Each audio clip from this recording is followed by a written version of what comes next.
Assalomu alaykum hammaga, hurmatli kuzatuvchilar. Xudo xolisa bugun Doston o'quvchimiz Qashqadaryodan Malayziyaga uchib ketyapti universitetga. Bularni kuzatgani ota-onasi ham birga kelgan. Hozir Mirolim aka, mana o'quvchimizning otalari bo'ladi. Taassurotlarni so'rab olamiz. Assalomu alaykum.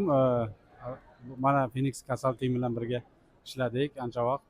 Xudo xolasa mana Malayziyaga uchib ketish arafasida turibdi.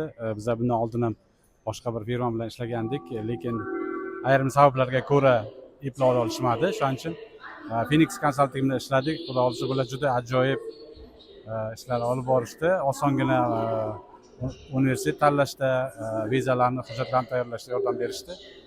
Phoenix Consulting sizlarga qilgan xizmatidan qanchalik ko'ngil to'ldi, o'zi rozi bo'ldinglarmi o'zi? Vaqtlaringmi ishonchinglarni?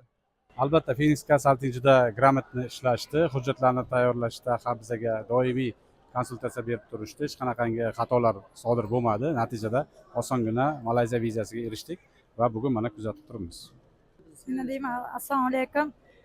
Bir tomondan shundoq xursandmiz. O'g'lim ketyaptilar, bilmasam. Rahmat sizlarga mana. Xudo xolisa o'quvchimizni kuzatib, eson-omon Malayziyaga yetkazib olib, aeroportdan kuzatib, joylashtirish hamma xizmatlarni qilib beramiz, xudo xolisa.